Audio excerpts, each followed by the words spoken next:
Yo, yo, yo. Welcome to the NS9 Emergency Podcast. I'm your host, Anthony DiNardo. With me, we have Ryan in the house, the OGs of NS9. Ryan, big news today. The Pittsburgh Pirates have officially traded Brian Hayes to the Cincinnati Reds for reliever Taylor Rogers and prospect Sammy Stafura. How are you doing today, sir? What's up, DiNardo? It took us a minute, but we're here. Live podcast. Yeah, Brian Hayes, man. Well, this is the first I guess they traded Frazier last week, but this was kind of the first big domino that came down. And hey, I mean, we'll talk about it. We'll get into it. I'm kind of surprised they got kind of anything for him at this point. But yeah, Hayes is gone. He goes to the Reds, a division rival. And I know there's people that have, they have opinions on that in itself, but I can't believe, they got it to begin with. Well, I mean, it's big news. There's a lot of rumors that Brian Hayes could get traded. I know the Yankees were one of the teams that people were discussing. The Yankees made a trade for a third baseman, and it seemed like that was gone. And at that point in time, it seemed maybe the hopes, if people were hoping for Brian Hayes to get traded, were also lost. Seems as if that wasn't the case. The Reds make a trade, in division trade, by the way, in division trade. So the Reds make the trade for Brian Hayes. And all along too, I mean, you can, as we will, discuss and debate, the value of this trade, but it also goes to show that Brian Hayes has value. I know he's hated a lot of Pittsburgh fans. A lot of people think that he's worthless, and the contract, as cheap as it is, that he's not even worth that value. But the Reds are taking on all of the contract. They're also giving a rental reliever, which we can discuss about that as well, and a prospect. So Stafura is the number 9 prospect according to Baseball America and Pipeline for the Reds. 20-year-old shortstop, 50 grade value, it seems. Good enough glove. I'll say light hitting, but hitting. Like he's hitting well, in the minors and such.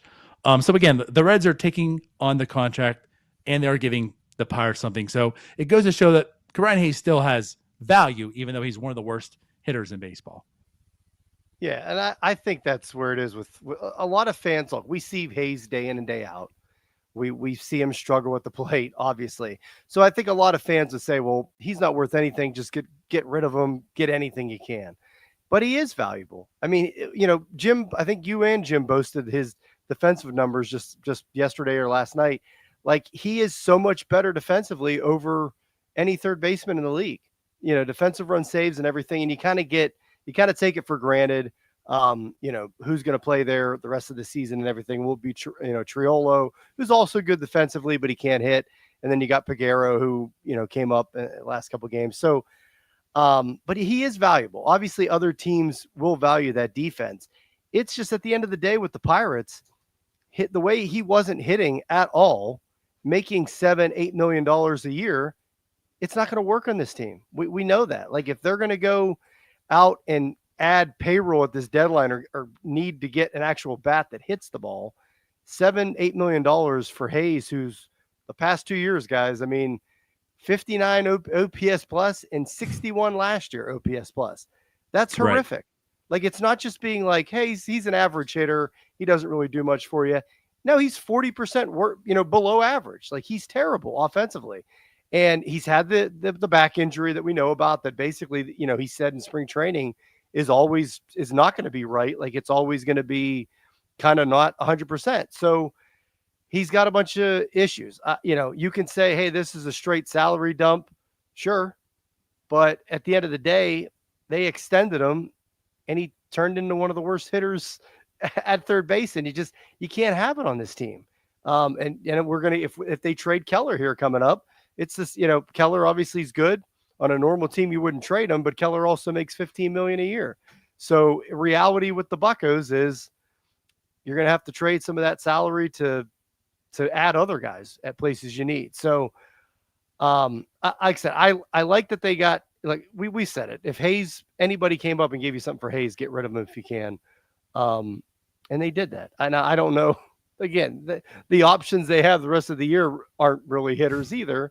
But I don't know, man. It wasn't working here in Pittsburgh for him. Yeah, and again, it just goes back to like what we talked about. Hayes has value. I mean, the glove he's having the best season defensively he's had, and he's already won a Gold Glove before. And he's known for being a tremendous defender, right? It's not like I came out of nowhere. I mean, that's what he's known for. One of the better defenders in baseball, and he's having one of the best seasons that he's had right now. You talked about the back. That's been a worry. He's probably going to have to manage it. But so far this year, like, that hasn't crept up. Like, you really haven't heard issues about the back. Now, it doesn't make anything better because the offense still isn't there. You're hoping that the back could be manageable, the back gets better, and then therefore the offense comes back, and you might get that like 4-WAR, 5-WAR version of Ke'Bryan Hayes if he's just an average hitter. You know, if he's a below average hitter, he's a 4-WAR player. If he's an average player, he's about a 5-WAR player. He's going to be about a 2 to 3-WAR player, just defense alone. And that's kind of the issue. He is very valuable, but this team has such a lack of hitting and power that he doesn't really fit this roster to that level. Like, they need to find some bats. And again, like with that contract, it's a very manageable contract. You know, the rest through 2029 is making, I think, $8.75 million a year. I mean, that's nothing really. Like, you think about it as a free agent and like what he provides as a 2-WAR player with that type of contract. But for the Pirates, you're already hearing the writing on the wall. Payroll. You know, this trade kind of just states everything that Ben Cherington was saying this Sunday. We're going to have to not be risk adverse.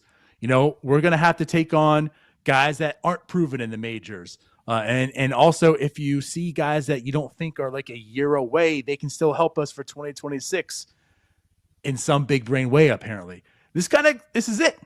We've let Payroll drop. You know, his contract's off the books. You're taking on a 20-year-old in A-ball. I don't foresee him helping out next year. Hey, I mean, maybe he can be part of a package, though, still. Like, I mean, it's still prospect capital. You can still trade these guys if you want to make moves. I'm not saying this is going to happen. I'm not saying it is. I'm just saying like that. It is a possibility, right? I'm not sure if that's the route he's going, but there is a hole on the Major League team. This doesn't make 2026 better. You know, that's what he was also talking about on Sunday. We got to find ways to make 2026 better. This doesn't do that. So, yes, you can absolutely say it's a salary dump. You know, this guy's not coming up here next year to play. He's probably not coming up in 2027, maybe in 27, you know, but it's like 2028 is when he's going to get his foot established as a major leaguer. So I just look at it as he didn't fit this roster and what needs to be done here. They got some value in return from him. It doesn't look like he's going to help out next year. So like another move has to happen to actually improve this team next year. Right. And whether that be, if it's going to be a 1-year deal or whatever to get a third baseman or, we'll see. But he just, again, he didn't fit. He couldn't hit. Like Jim said in the comments, like he can't hit at all. Right. If he had an OPS plus at 90, you could probably roster him with the defense. Absolutely. But he's got 59. And the other thing too, look, we've talked about it before and on Twitter with, his brother and his dad. And, there was rumors that he wasn't happy here in Pittsburgh, which, with this team who could be, but he was never really outspoken or anything about that, but you kind of saw it through his brother and his dad. So, who knows? Was he happy here? I think it's just a better flip to move on from him. And, we'll see what else happens here in this deadline. But I mean, it just, I don't know how you're not celebrating this move because he just, and yes, forget about the money. He just wasn't it. Like he just could not hit at all. Right. No, I mean, I'll say this, like, I don't know if I'm celebrating this move. I'm not jumping up and down for this move, but like it is kind of what it is. A lot of people are. Again, well, and I know, Right. I know, right? And that's part of why you can see this and understand it. Like he wasn't a good fit here. It is what it is. I think, like you said, you got something in return. You dumped the contract. This team can get better. I don't think this team was getting better with Ke'Bryan Hayes at third base, the way it's constructed and their limitations. So they remove that salary. They get a prospect in return who's, again, he is somewhat interesting. Right now in A ball, he's hitting 262, on base 393. I mean, the guy walks a lot, doesn't strike out a ton, maybe a little bit more than you want to see from this type of player. But, 28 stolen bases in 88 games, 4 home runs. We talked like this is your light hitting shortstop that Ben Cherington just craves. It's another one. I don't know what's going to happen with him. I don't know how the Pirates are going to develop him. But again, like this guy isn't really sexy, but it's a guy. Top 10 in the Reds system. Kind of just is what it is. And now the Pirates have close to $9 million more dollars. I guess really $8 million more dollars to work with next year in trying to actually improve this lineup. Yeah, and I don't really care about the prospect. It's an A, like you said, he's an A ball. The fact that they got a Reds top 10 prospect out of this is something. And then yes, we could say salary dump.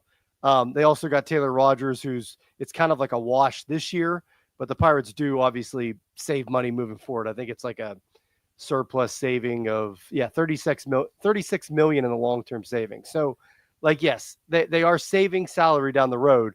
Hopefully they're going to use that savings to go get bats, because that's the thing. Like as somebody here, Jeffrey, I think in the comments said, he might be old school. He would rather just have the defense on a team that hits. Yes, you could put him at third base and just let him play defense, but this team can't hit at all. And he was one of the worst ones. So you need to upgrade there. And you weren't going to do it in this deal. It wasn't like you were going to make a third baseman for third baseman trade. So you have to go out and reallocate those resources and do it, whether you trade Keller or not. But yeah, this saves some money to go and do that. So, and they're probably going to flip Rogers in the next 24 hours here, Donardo. Well, that I imagine also, like, it doesn't make sense that you take on Rogers. Has an expiring contract. Also, he's making like $12 million this year. Now, obviously it's going to be prorated, right? But like, he's making almost twice as much money as Ke'Bryan Hayes was as a reliever. Also, to kind of tell you the money that Ke'Bryan Hayes was making was very little. But anyways, I digress. I don't foresee like why you would the Pirates are actually taking on salary for this year by doing so. So, right, I can only imagine that there's maybe something in the works, or they feel like they can flip Rogers within the next 24 hours. Well, and that's what's going to happen. Because we know, like, even the same, like Bednar, Santana, Ferguson, like there's a lot of relievers that are having some action on the Pirate side. They're probably going to trade them as well. I don't really foresee like Rogers, like, we're trading them. We need some arms and to keep him here. I think it's more of a flip as well. Again, he's just too much. It's just too much. And he is effective. Like he has a 2.45 ERA this year in the 33 innings that he's pitched. So yeah, I feel like this is a way of the Reds maybe dumping some salary as well, and the Pirates will find a way to flip him. But I do want to get back to Ke'Bryan. So again, we talked about the savings. They've already talked and discussed. Alex Stumpf reported that Jared Triolo. The idea is Jared Triolo will come up and he'll play third base the rest of the year. This has kind of been, and I'm here to say it's right or wrong, but this has kind of been like a lot of the whispers. Like Triolo kind of is Ke'Bryan Hayes light. I mean, is that fair? Yeah. I mean, yeah, because they really can't hit, and Triolo also can play defense. So, I mean, right. It's kind of like this. I mean, he's not going to play defense at a level that Hayes was obviously doing, because like you said, this has been Hayes' best defensive year. But yeah, Triolo will be fine defensively over there. And, like you said, it's just kind of it's a wash at that point, but. Right. So that's kind of what I'm alluding to is, I know it's going to finish out this year. Maybe some stability at one position instead of all over the diamond like he has. And again, this is a guy who won a Gold Glove last year as a utility guy. He's won how many Gold Gloves in the minors, as a third baseman. He's not going to be Ke'Bryan Hayes, but he has really, really good defense. And again, like he might be able to hit better than Ke'Bryan Hayes. I'm not shooting. I would hope. I mean, he has like really. It's not right. Like it's not a tough task. And even if he doesn't, that's like I'm alluding to. If you're saving $8 million by having Triolo there and getting maybe a little lighter version of Ke'Bryan Hayes, like maybe that's $8 million you can put into something else like that, a big thumper in the outfield. Again, I doubt it's happening, but that's what I'm alluding to is maybe that's a way of saying like, hey, we'll take a little bit of an L here at third base with Triolo. It's probably maybe not going to be too much of an L, but now let's give us $8 million to reallocate elsewhere into lineup. Because again, this is a team that has O'Neal Cruz, Brian Reynolds having one of the worst years of the season. So, like, I'm not saying Brian Reynolds, like, you got to count on that, but I'm saying if Brian Reynolds goes back to what he is, then there's Cruz, there's Reynolds, and basically Kutch as, like, your three guys that probably going to hit above average, and that's it. And that's if Kutch comes back. Because if Kutch doesn't come back, you have to find 7 bats to fill out this lineup that can hit. And that's, again, not to go that route, but that's why Kutch coming back makes sense at $5 million. Then now it's only 6 bats you have to find. So if Triolo is your way of saying, like, hey, maybe we can just slide a little bit here, we put $8 million to get other bats around you, then, again, this is why this type of a deal makes sense. Yeah. Look, guy, like, if the Pirates extend somebody, even to a team-friendly deal, if they're not producing to this point where, yes, Hayes couldn't hit, and that's what this team desperately needed, like, they're just not going to keep him. Like, so whether you label it a salary dump or, hopefully, again, like they're going to have to get somebody else or upgrade somewhere to get some bats for this, but they're reallocating the funds, essentially, is what you're hoping for. Right. Right. Now, like somebody here says, Ben can't find bats, so he still has to try to do that in this next, this year, this deadline and next off season. So we'll see. But it's just their hands are kind of tied with the payroll. It is what it is, and it's just he wasn't good enough hitting. He's been terrible. And then the other thing is too, he's injury prone. When he's not that far away from another IL stint with the bat. And, we've seen it how many times, in his career. So he's been a below average, besides like his rookie year where he came up and had 24 games. He's been a well below average bat. And the 1 year when he was a 3.94, basically a 4 WAR player, he was 103 OPS plus. He was basically just above average. And the rest of that, he's been significantly worse. He's trending worse. He's getting worse as a hitter. So it's bad across the board. So, and that's the thing I want to emphasize here as well. Like you mentioned, I mean, like he hasn't been known for the bat. And we've always stated if he can be just a below average or average hitter, how can he be? He's an 84 weighted runs created plus as his career. But the problem is the past 2 years, like you mentioned, after being league average, because he tore up that second half. If you remember, John Nunnally, he fixed Brian Hayes and then he got fired. Then we learned really it wasn't too much of Nunnally at all. But regardless, he had that torrid second half and it made him a league average hitter. So he ended up being a 100 weighted runs created plus in 2023. But then in 2024, last year, 59 weighted runs created plus. I mean, the guy hit 233, 283, and slugged 290. But hey, Ryan, the back issues were such a problem, and we knew that, and we saw it. So it turned into like, damn, is he damaged goods? Can his back get healthy, and he can come back to maybe being that like 80 weighted runs created plus 90 guy? And that's again, like that's what I'm emphasizing here. You haven't really heard the back. There hasn't been flare-ups. He hasn't been on the IL for an extended period of time. Like you haven't seen, Brian Hayes' back is causing him XYZ issues.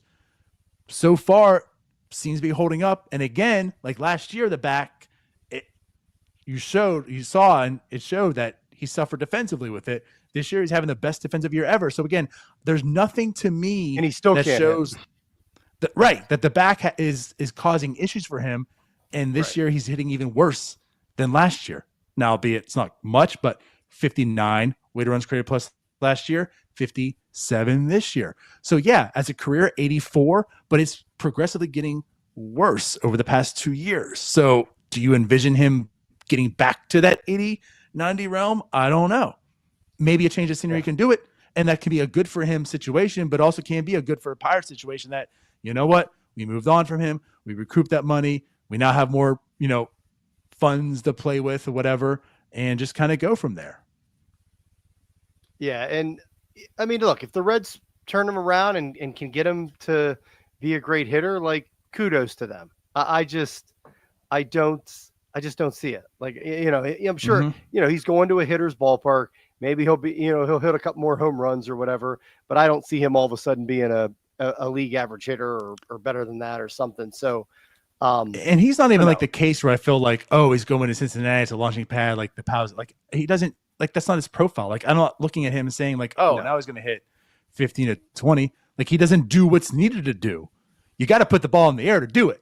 So it's not like I'm not looking at Brian Hayes and saying, now the power is going to come because he's hitting in Cincinnati. Like it's probably not going to make anything different for him. Yeah. Here's his career numbers: 112 at bat or plate appearances in Great American Ballpark, 264, 304 on base, 434 slugging. So he's, I mean, obviously better than his career numbers, but still a 304, OBP. So look, here's the thing, like, and I'm not saying that they're going out and getting Stephen Kwan, but if they make this move to dump the $7-8 million to go get Kwan or somebody that like Kwan that's an established hitter, but they use this money to get Kwan, I think everybody would be on board with that and would be on board with the trade. So hopefully that's what they're doing. I don't know if it's going to happen now or if it's going to happen in the offseason, but clearly I think even Ben knows he needs to upgrade this lineup hitting wise. So, you know, I'm all for Stephen Kwan, not saying it's happened, but if they go and spend, if this is the move, like, hey, we got to dump Hayes, we're going to go get somebody that's making, 5, 6, 7 million next year, whatever, like Kwan, then let's go for it. So I think a lot of people would definitely like that move. If that's, you'd be on board with it. Going to. Heck yeah. I don't trust that's going to happen, but the idea of that you're on board with. Right. But again, also ultimately, like I've been kind of expressing here, it's just like we see attendance is down. Attendance down 15%. Like I just imagine payroll is not going to increase. We might be asking for a lot for it to remain the same. Like there's a real possibility I feel that payroll could decrease slightly next year. So again, like Ben has to improve and his hands are tied with a lot. So I just like he has to take risks. I'm not saying it's the right thing. I'm not here to say like, oh, Ben, you're doing a great job. I'm here to just say like if Ben's trying to keep his job and this team has to be good and he has no flexibility in payroll to improve the team, then you have to do things like this. And that's why, again, like ultimately think that Mitch Keller will get traded. I'm not saying it's going to be tomorrow, but like by the offseason it will, because like now you lose $8 million with Mitch Keller. You can lose 17 million. Like now you have some money to play with. Now you can maybe make some trades and take on those risks to try to save your ass, Ben Cherington, for 2026. Again, not saying he's going to do a good job. Not saying this is the route to make 2026 better. I'm just saying like this is what he's going to do. And I kind of understand it. But again, it starts with Bob. And if Ben knows, and again, Sunday he said time and time again, about payroll, like I can't tell you how many times he said that word, I feel like. I think the writing's on the wall. He knows he has his hands tied behind his back. He has to improve this team. How am I going to do it? Well, I need to free up $8 million here. I need to free up $17 million here. I need to free up this, and now I have some money to work with. Yeah. When Bob came out and said, hey, we're going to spend when it's time to, or when he came out and said, Ben has the resources, Bob was lying, guys. Like, and Ben knows it. Like they're strapped to what they have with this payroll. So he's got to move pieces to get other pieces. And look, does this trade maybe not make a Keller? You're not as desperate to trade Keller in $15 million right now, possibly, because you did shed some salary. Hopefully, if depending on what happens with Rodgers here in the next 24 hours. But yeah, like I don't want Keller to go. But that's the thing. Bob lied. They're not going to spend really when the time comes. So this is what they have to do. And right. It sucks, but it's reality. And yeah, it's I mean, I'd rather have this kind of move than, because I've seen on Twitter today, people say like, oh, is Shelton desperate? Sort of like Huntington was when he made the Chris Archer trade. I don't want Ben to turn around and do something stupid like that, where we're just like, going like completely in for something and just, and it's just like the last move of him out on the way out the door. So yeah, well, that's the next move coming, Ryan. This is what allows that move to happen. Yeah. If it's Stephen Kwan, go for it, but no Chris Archer deal or similar. Right. But anyways, yeah, I mean, I guess this kind of wraps it up. We'll talk more tonight. We're going to have Noah Howes on to kind of preview the trade deadline, which has already happened right now for the Pirates. The first, big move for them. Brian Hayes, which also was kind of a shocker. Again, I didn't think it was really going to happen. I was willing to watch it happen. I was okay with them trading Brian Hayes. It did happen. The return they got back is, whatever. Again, the biggest thing to me with this is what's the next move? What are they going to do when they freed up the money? So how are they going to use that to make this team better? I'm not here to say trust in Ben. I don't. But that's what you have to do right now. This doesn't make 2026 better right now. So you have to trust in Ben and this front office and this whole regime to now use that money and the resources they got to go ahead and now make that next move to make 2026 better. Still going to be a plethora of trades to happen, I am sure. It seems like Bednar is going to be gone, absolutely. And then, of course, the Reynolds. So we'll see what happens next. So stay tuned, of course. But I got a question for you, Donardo. Does Taylor Rogers make an appearance in a Pirate uniform? I don't think so. Yeah, I don't think so. Because he won't. He's not going to be there. I mean, the game already started, didn't it? They so probably he's not being here today. Tell him to tomorrow he'll probably be traded. Yeah, right. You know what? Just stay there. They're like, just stay there. We'll call you when something happens here. Exactly. Exactly. We'll tell you where to There's go. no point. I'm not going to spend $1,000 on flight and hotel for you. That's $1,000 in my pocket. Just stay where you're at right now. We'll tell you where you need to go shortly, and we'll have that team pay for your accommodations. Thank you for your services, Taylor. Enjoy your time in Cincinnati still. Yeah, don't call us. We'll call you. Go hang out. Go hang out, have a beer or something. We'll call you. But you're right. Like, yeah, Bednar, you're waiting on a Bednar trade. Maybe Keller, definitely Andrew Heaney, Tommy Pham. And this is a little surprising that it was the first one. But, you know, we heard a lot of stuff about the Yankees were interested in Hayes. And, again, the fact that we didn't have to, like, toss in a prospect like a Liriano trade or something, it works enough. And now hopefully you flip Rogers and pick up, you know, another small piece or something in A-ball, but we'll see what brings it in there. And who knows? They got 3 options now. They could trade Santana, Bednar, Rogers, all of them, 2 of them, none of them. I don't know. Ferguson. I mean, Ferguson, you figure is gone too. Yeah. And that's the other thing. You got Rogers hanging out in Cincinnati, and then Baraki's just hanging out in our clubhouse. Like, are we trading anybody in the bullpen? Can I get in? That's right. You know, Baraki's just on hold. Baraki has a locker. He's just chilling though. Yeah. So we'll see. We'll see what happens. But Right. I think it's going to be a pretty active deadline here. Oh, for sure. Yeah, this is one of multiples, I feel like. So I thank you, everyone, for tuning in for our very first emergency podcast of 2025 at the trade deadline. As we said, stay tuned. We'll have a post-game show because the game has started, apparently, I think, right? Don't know what's happening there. So we'll have our post-game 15 show. minutes We'll ago, have I our think. NS9 live tonight. And again, Noah Howes will be on with us for like the first 15, maybe 20 minutes. We'll see. And then I'm sure tomorrow I'll have some more emergency podcasts and we'll have our trade deadline wrap-up show at the end of the day. So busy. Yeah, busy 48 hours for us. So appreciate y'all. Any last words, Ryan? No, like I said, we'll have more emergency podcasts as the trades come, and I think they will come. And as Dad Churban says here, I don't trust Cherington to trade an apple for another apple, let alone pitching for an actual hitter.